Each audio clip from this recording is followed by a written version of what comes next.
in PhilHealth was quite revealing with respect to the Civil Service Commission, because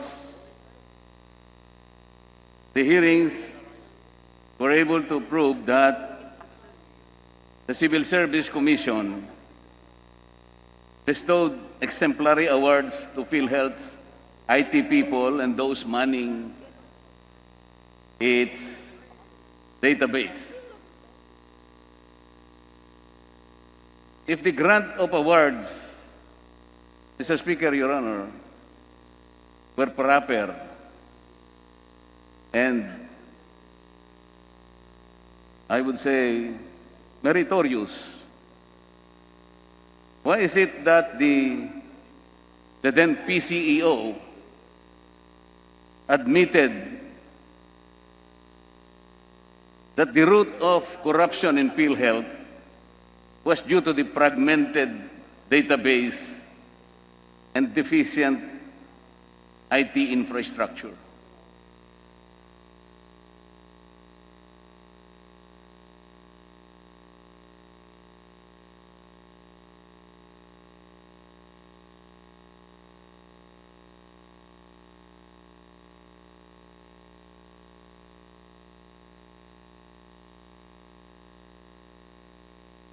Will the sponsor care to answer, Mr. Speaker? Maaari pong malaman, Mr. Speaker, ano po muli yung katanungan?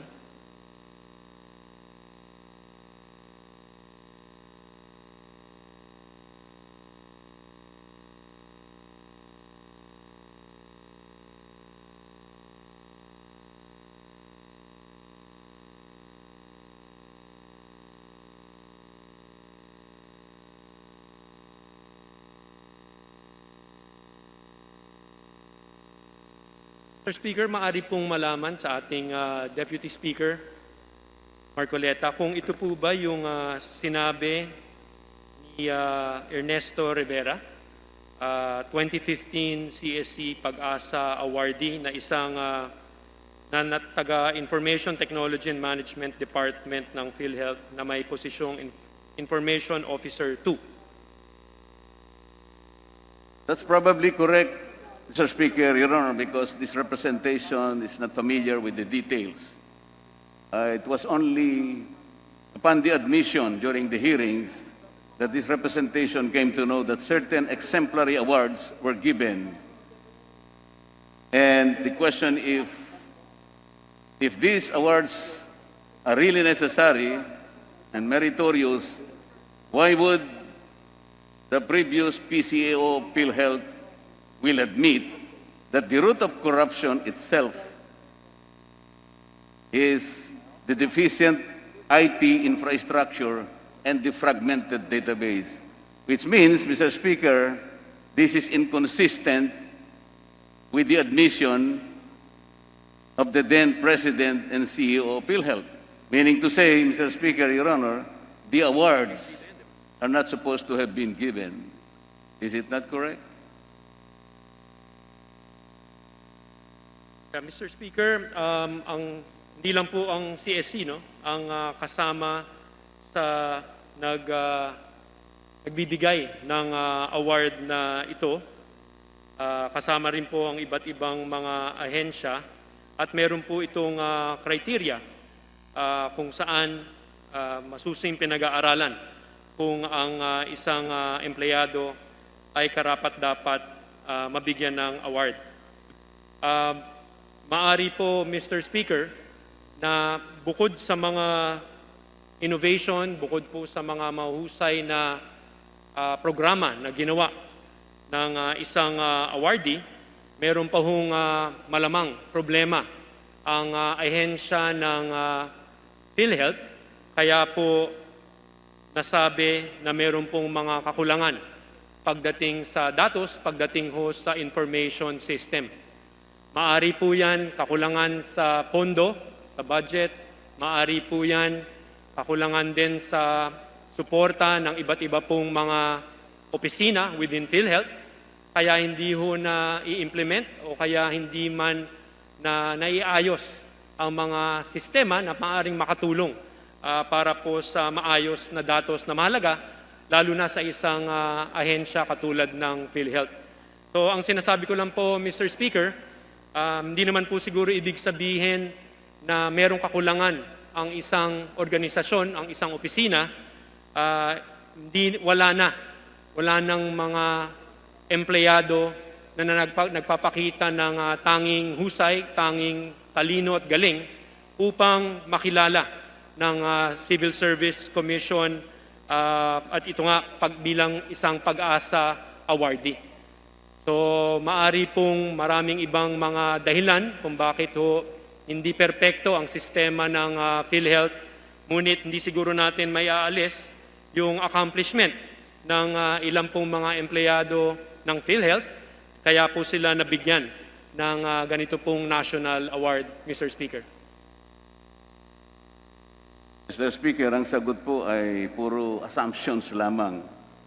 Samantalang ang itinatanong ng kinatawang ito ay definite na tumutukoy sa pinakaugat ng corruption sa PhilHealth.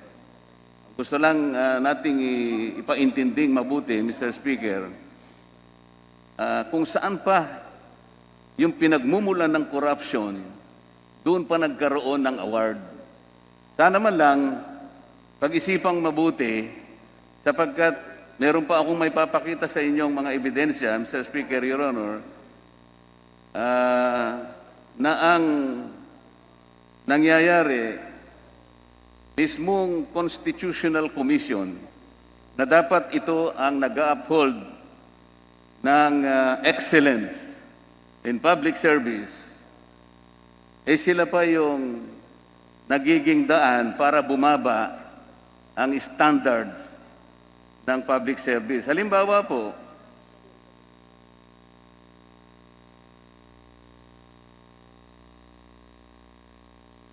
ang PhilHealth po, sa kanilang pakiusap na i-lower ang standards ng kanilang mga salary grade 24 employees, pumayag kagad. Ang pinakamatinding halimbawa, Mr. Speaker, yun pong posisyon ng Executive Vice President, COO, na kung saan kailangan yung civil service eligibility at saka yung master's degree, nang dahil lamang sa pakiusap ng PCAO ng PhilHealth, pumayag kagad ang CSC na ibaba yung standards.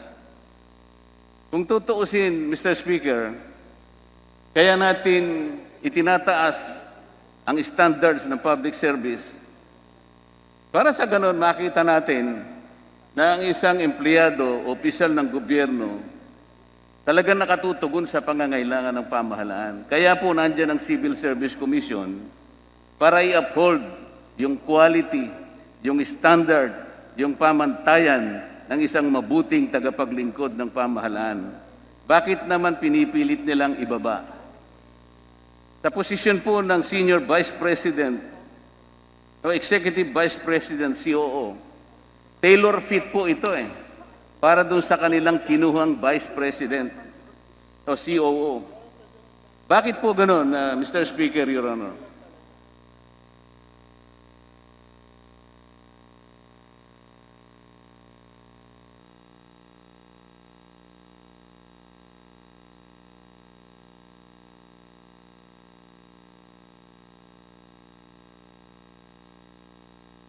Hindi ba dapat, Mr. Speaker, Your Honor,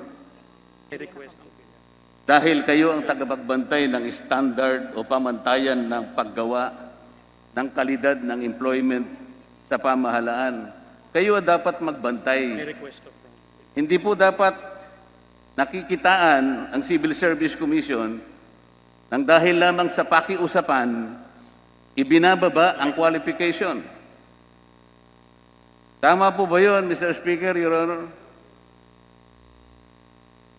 Mr. Speaker, ayon po sa Civil Service Commission, meron naman pong mga seksyon o pamaraan para po ma-exempt ang ang isang empleyado upang makuha ang isa pong posisyon. Ito po yung section 52 ng RA number 1080 at kung maaari po, babasahin ko. Eligibles shall be exempt from the master's degree requirement for division chief and executive managerial positions, the duties and responsibilities of which involve practice or profession or belong to the same occupational group or functionally related positions as that of the professions regulated by bar or board laws. At dito ho sa binabanggit ng ating pong Deputy Speaker Marcoleta, ito pong naging desisyon ng CSE ay desisyon coming from the NBank. So kaya po pinag-aralan po mabuti at kaya po ni-resolve nila na ito pong qualification standards shall be the basis of Civil Service Commission in attesting appointments and in evaluating other human resource actions of subject position in the PhilHealth Insurance Corporation. So NBank po, Mr. Speaker, ang nag-decide dito po sa request ng PhilHealth. Mr. Speaker, napakaganda kasi ang ibinibigay na pangangatwiran sa inyo ng CSC. Ang pinag-uusapan lang naman po, particular kong sinasabi sa iyo, yung posisyon ng Executive Vice President, COO ng PhilHealth, na yon ay tailor-fit para sa kanya. Ang totoo po nun, nung maibaba lahat ang mga standards, wala na po silang kinuhang iba pang applicants.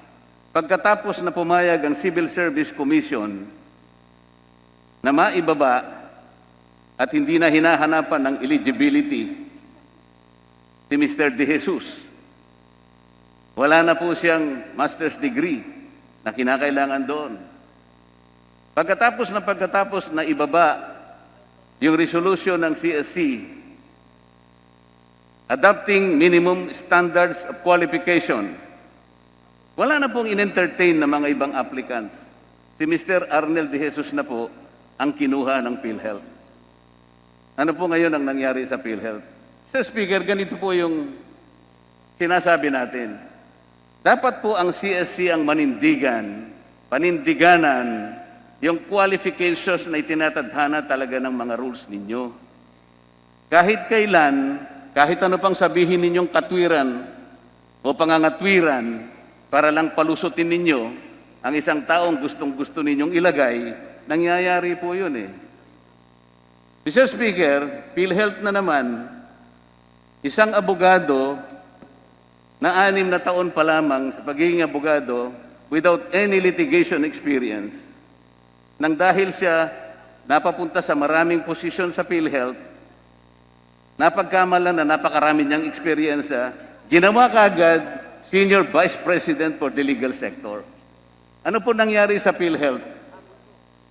Ito pong abogadong ito, kahit siya ay inutusan mag-file ng maraming administrative and criminal cases against all HICs na nagkaroon ng at nakitaan ng pagkukulang, ni isa wala siyang asunto na i-file sa mga korte. Ganito po ang nangyayari kapag ang mismong Constitutional Commission na may tungkulin na bantayan ang mga public servants, patawan ng kaukulang parusa kung kailangan, ilahad ang mga qualification na kailangan, paigtingin ang mga requirements, hindi po ganun ang nangyayari. Lalo nilang binababa. I will not belabor that, Mr. Speaker. Ang isa pang nakakasama ng loob dito, nung nagko-conduct po tayo ng hearing dito sa PhilHealth, ang mismong chairperson nila ang nagbigay ng kautusan na huwag magbigay ng impormasyon, anumang impormasyon sa lahat at kahit kanino kahit nasa Kongreso pa, in aid of legislation. At ito po, Mr. Speaker, ay napatunayan sa pamagitan ng isang video na ipinalabas dito, kitang-kita nating lahat, at pinatunayan din ng minutes of the meeting na ibinigay sa kinatawang ito. Bakit po ganun, Mr. Speaker, Your Honor? Nakikita ko sa napakaraming mga ebidensya na sinasabi ko sa inyo ngayon, ang Civil Service Commission, sa pamamagitan ng kanyang pinakatagapangulo, yung pinaka-chairperson nila, sila pa ang nagiging sanhi para ibaba ang kalidad ng pagsiserbisyo ng mga kawani ng pamahalaan. At kung magkakaroon ka naman ng hearing, hindi sila makikipag-cooperate. Kabaligtaran po sa hinihingi kung bakit na-establish ang isang komisyon na katulad ng CSC, Mr. Chair. Ang tanong po, bakit po ganon? Ano na naman pong katwiran ang sasabihin nila ngayon? Nasa akin po yung mga ebidensya, nakita na po natin, mismong sinabi na ng chairperson, huwag bibigyan ng kahit anong impormasyon ang sino man at kung sino ang ihingi kahit na in aid of legislation. Ang minutes po nasa akin, ang video na pinalabas dito, nakita po ng karamihan. Ang tanong po, Mr. Chair, Mr. Speaker, nandito sila ngayon humihingi ng budget, pagtibayin ang kanilang budget. Pero ang nakikita natin, ang katungkulan, ang mandatong ibinigay sa kanila, kabaligtaran naman ang ating nakikita. Meron po bang mabuting katwiran ang ibinubulong sa inyo, Mr. Speaker, Your Honor?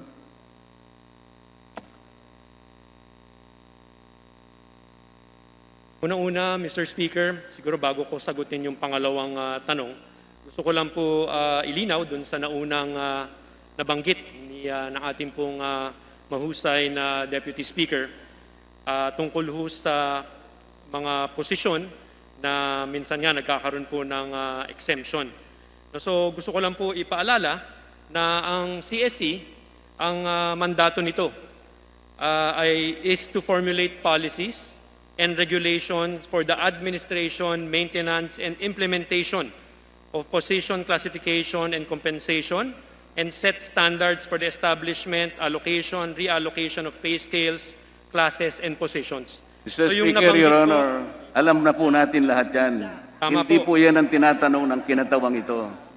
Mr. Speaker, papunta na Ang ho ako tinatanong dun po sa ng tinatanong. kinatawan na ito, bakit po sa dami ng mga requirements na yan, mga policies, mga rules na ini-establish, bakit sila pa mismo ang ibinababa nila ang sariling mga requirements, ang sariling rules para sa mga manggagawang pamahalaan na dapat sana ay binabantayan pati yung uri, yung kalidad, yung competence, sapagkat public service is a public trust. Mr. Speaker, Your Honor. Para ho sa kaalaman ng lahat, Mr. Speaker, katulad na lang nung nabanggit na Senior Vice President position, lahat po yan ay generic. No? So pati ho ang GCG ay hindi po in-identify yung specific Senior Vice President assignment. So hindi rin po ang CSC, hindi rin po alam ng CSC kung sino-sino po yung mga aplikante pagdating ho sa mga posisyon na yan. So nasa ahensya, nasa opisina na nag-a-appoint ang desisyon kung sino po yung mga aplikante at kung sino po yung pipiliin nila. Ang ginagawa lamang po ng CSC ayon na rin sa isinumite o request sa kanila ng iba't ibang ahensya ay tignan kung ito po ay ayon sa mga polisiya, sa mga batas upang po maibigay dun sa mga ahensya yung mga nararapat o yung mga kailangan nila na mga posisyon. Sa huli, Mr. Speaker, yung mga ahensya mismo ang nakakaalam kung ano po yung mga posisyon, kung ano po yung mga qualification na kinakailangan nila. At ang CSE po ay nandyan upang siguraduhin na ito po ay sumusunod sa lahat po ng ating civil service laws, Mr. Speaker. Mr. Speaker, Mr. Sponsor, gusto ko sanang maniwala doon sa inyong kasagutan. Pero sa totoo lang, hindi po totoo yung kanilang sinasabi sa inyo. Ito pong Senior Vice President, COO ng PhilHealth. Dalawang sulat po ang ginawa ni General Morales sa CSE. Binanggit ang kailangan, ang sabi niya, ang Senior Vice President, COO, ito po kanya ay napaka-importante, very crucial na posisyon. Sapagkat kung tutuusin, siya po ay pangalawa na sa President and Senior and CEO. Dalawang magkasunod na sulat. Nang dahil doon, alam po ng CSC kung gaano ka-importante yung sulat na yon. At hinihingi, sa pamamagitan ng mga sulat na yon, i-waive na sana yung ibang mga requirements para maipasok nila yung tao na gustong-gusto nilang ipasok sa posisyon na yon. Kaya po nung maibaba yung mga minimum qualification standards, hinino ba ng CSC kung ilang applicants ang in-entertain ng PhilHealth? Hindi po. Sapagkat wala na pong in-entertain na applicant, isa lang po ang kinuha nila. Yun nga po ay si Ginoong Arnel de Jesus. Ganyan po ang nangyayari sa PhilHealth. Mr. Speaker, Your Honor, ito pa po na ang isang masasabi nating, ewan ko po kung matatanggap ninyo itong pangyayaring ito. Ang kinatawang ito po, ang nag-initiate po para ang isang principal ng DepEd sa Tarlac ay mausisa, maimbestiga ng DepEd. Sapagkat siya po ay gumawa ng isang bagay na hindi dapat gawin ng isang guro. Panahon po ng eleksyon, nangalap po siya ng pondo, kumuha po ng pondo sa isang politiko sa Tarlac para raw may pantusto sa isang batang hindi makakatapos ng grade 6. In-expel po ng DepEd yun sa salang grave misconduct. Ano ba ito? Nag-appeal po yung principal. Ang ginawa ng CSC, ni-reverse po niya yung grave misconduct at ginawa po niyang simple misconduct. Unang tanong po, Mr. Speaker, Your Honor, simple misconduct po ba para sa isang principal? Principal po, hindi pangkaraniwang guro. Principal, panahon po ng eleksyon. Siya ang mag-i-initiate ng programa para mangilak ng pondo para may pantustos ng isang batang mag-aaral. Tama po ba yun? Mr. Speaker, Your Honor.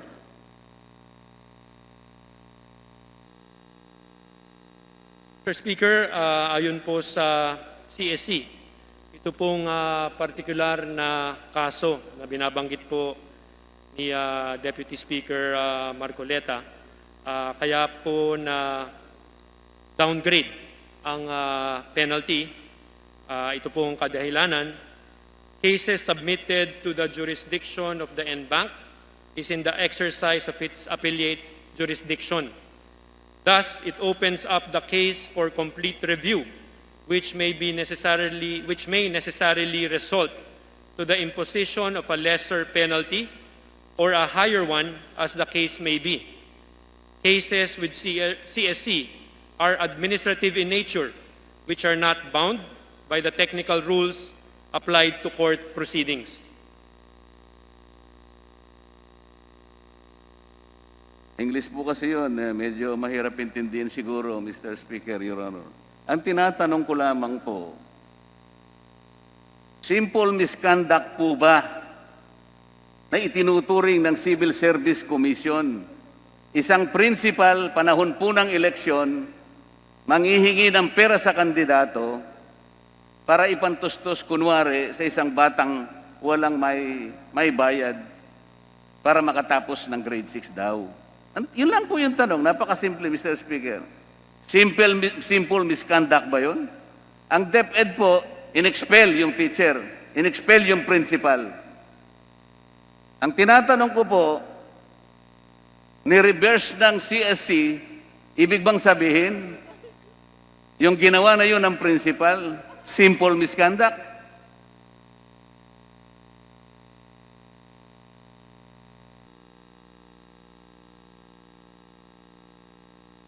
Mr. Speaker, sa dami po ng kaso na umaabot po sa CSC, maaari po yung mga detalye ay hindi na ho nila kabisado, no, sa lahat ho ng mga kaso, sapagkat ang ina-appreciate ng Civil Service Commission ay yung mga submissions na umabot po sa kanila.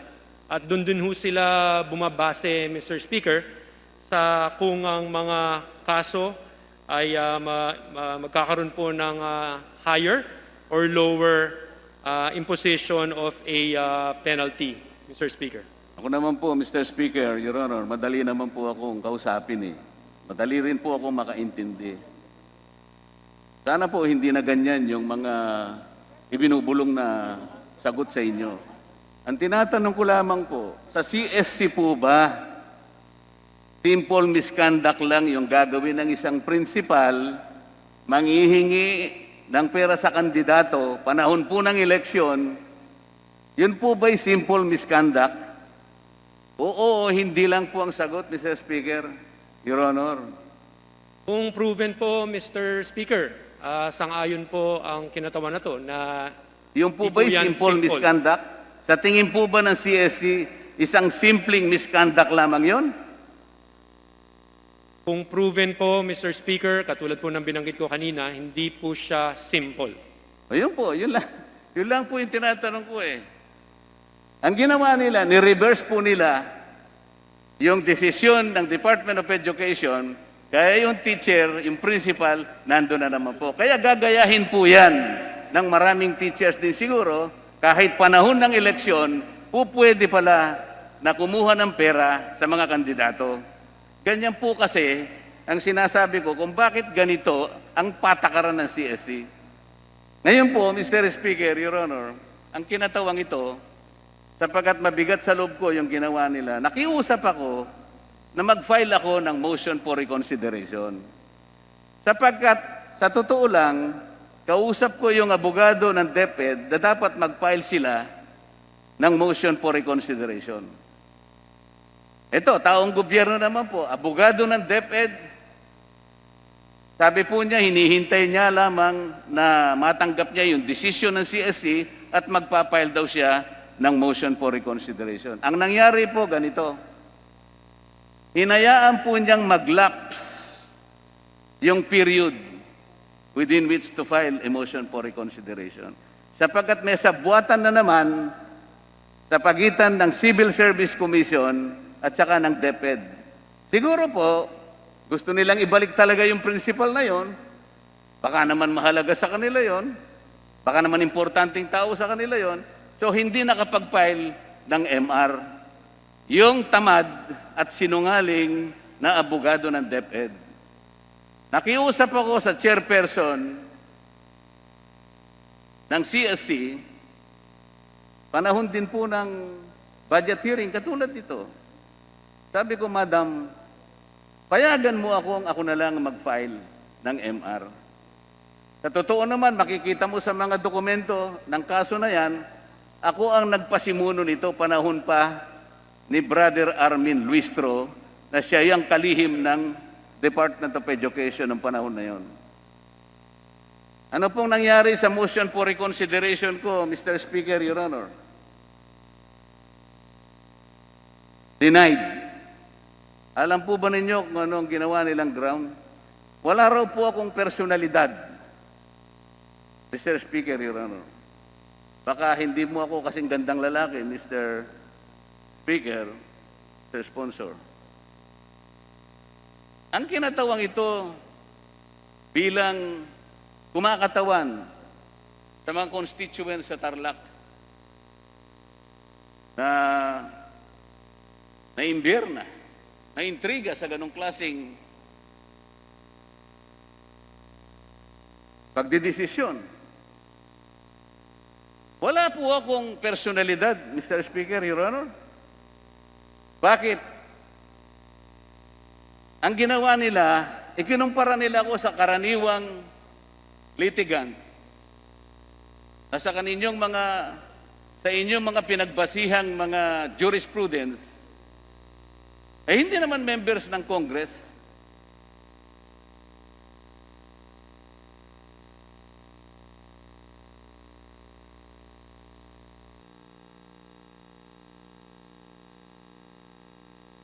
Tama po ba yung ginawa nila, Mr. Speaker, Your Honor?